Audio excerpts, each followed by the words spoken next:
Three little words. Three little words are going to determine whether or not the case against AG Letitia James will go forward. And those three words aren't I love you. Kelly and I are going to break that down. Hi, I'm Melba Pearson, also known as the resident legal diva, and I'm here with Kelly Hyman, and we are going to break down what is happening in the Letitia James case. However, do not forget to like, comment, and subscribe to Legal AF for all things at the intersection of politics and law. So, as we well know, charges have been filed against New York Attorney General Letitia James, which accuses her of lying to lenders in order to get a better rate on a second home. And the indictment against her also alleges that she rented said property, which would be a violation of the terms of the loan she got.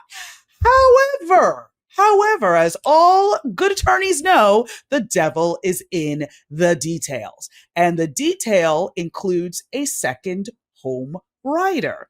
So apparently, this addendum to the mortgage contract, which is standard, and Fannie Mae and Freddie Mac uses this rider regularly.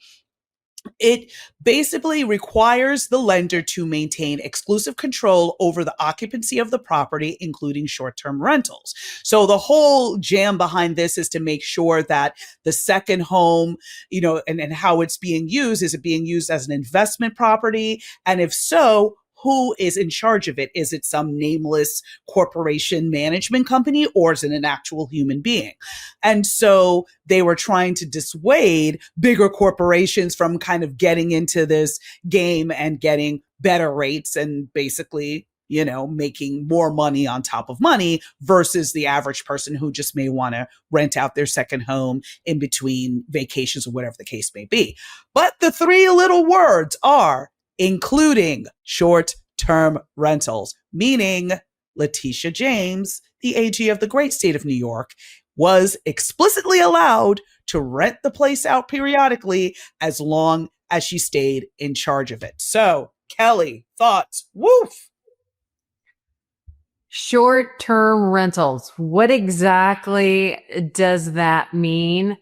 And what is the court going to do about that? So, from the legal standpoint, we would say that this is a contract, and the court, being the judge, would in fact interpret the contract. What exactly does that mean?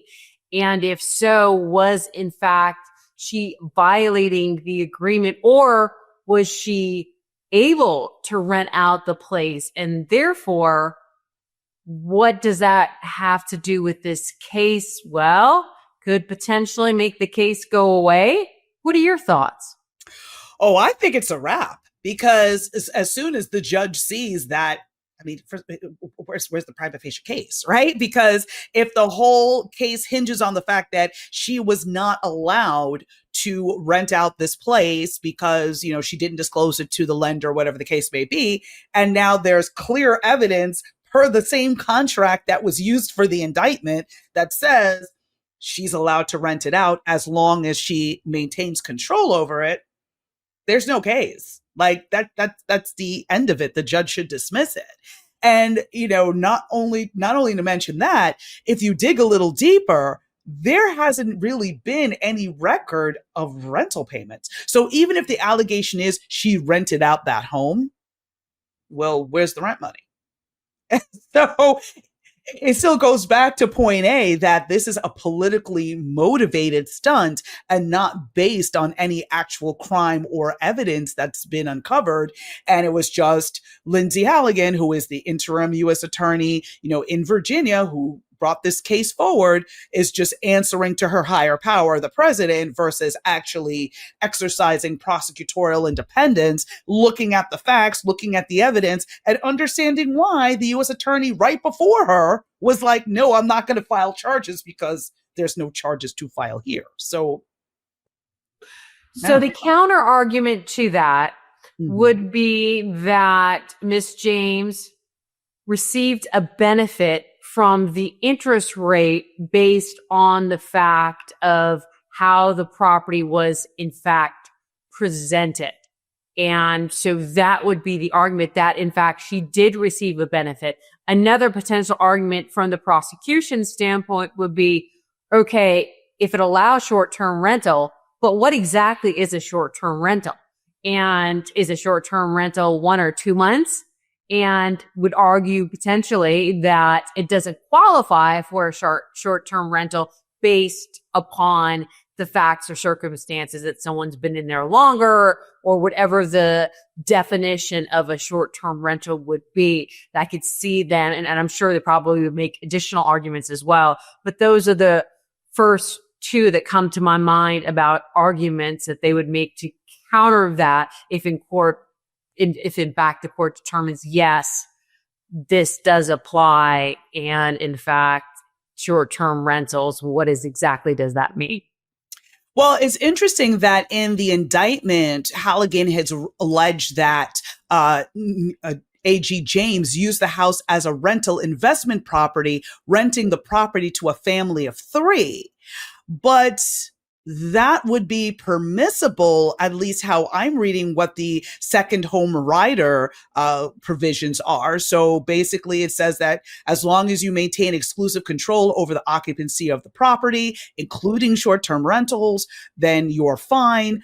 And also, as long as you're not giving a management firm or any other entity or person control over the occupancy or the use of the property. So again, if the contract is saying she's got to maintain control over the property, that seems to be the case here.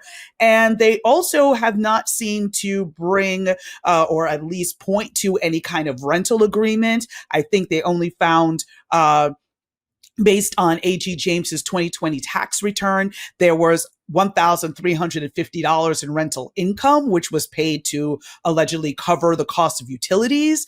So again, if you're saying she had this rental property and got this whole benefit and everything else, well, where's the benefit in terms of the rental income, right? If she's letting somebody live there for free, that's not exactly a benefit per se. And, most importantly, even if the person who was occupying the property, which was her grandniece, even if she did pay rent as alleged in the indictment, that alone is not enough to say that there was criminal fraud here. So, that fraud, the fraud issue is one that the prosecution has to overcome beyond a reasonable doubt. And I don't think they have enough here to do that, especially since the rider was signed and clearly at the time of her getting this mortgage, she's saying that, I'm going to use the second home as a second home, not my primary residence. And so that means the mortgage company was well aware of her intentions at the time of setting that mortgage rate. So they can't say that they were defrauded.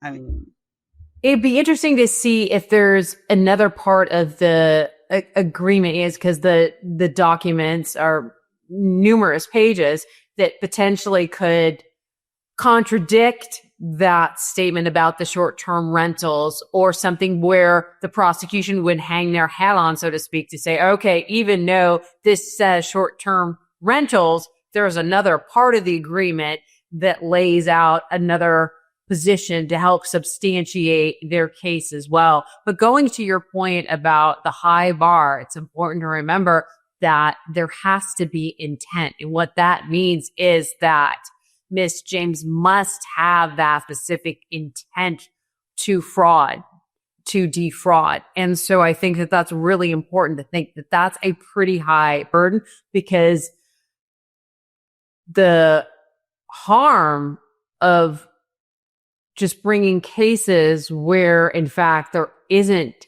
the intent is disheartening, because we go back to what the prosecution, they must prove the case beyond a reasonable doubt, but then also not only believe that they have to have a conviction, that they believe that they can sustain that conviction if the case, in fact, is appealed. So that's a pretty high burden.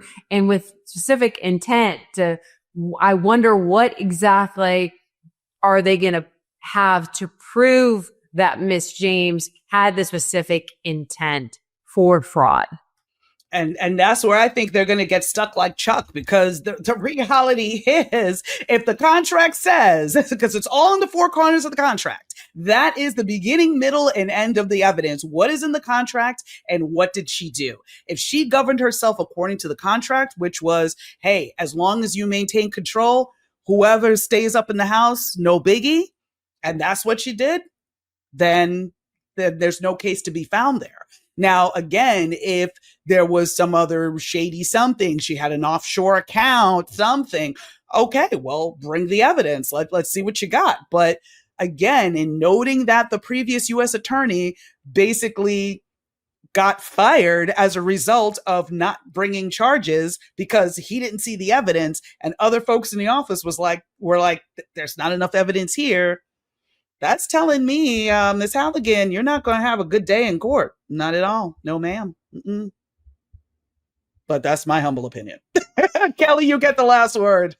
Ultimately, on this issue, the court will decide. And if in fact they decide that the four corners of the document help substantiate the defendant's case, then potentially this case could go away. As of right now, the case is on the rocket docket, as we say, and is set to go to trial in January. So we'll have to provide people with updates of what's going on and what happens with this. And trust and believe we will be doing that right here at Legal AF. So make sure to like, comment, and subscribe. And I'm Melba Pearson. That's Kelly Hyman. And thank you for tuning in. Take good care. Bye. In collaboration with the Midas Touch Network, we just launched the Legal AF YouTube channel. Help us build this pro-democracy channel where I'll be curating the top stories at the intersection of law and politics. Go to YouTube now and free subscribe at Legal AF MTN. That's at Legal AF MTN.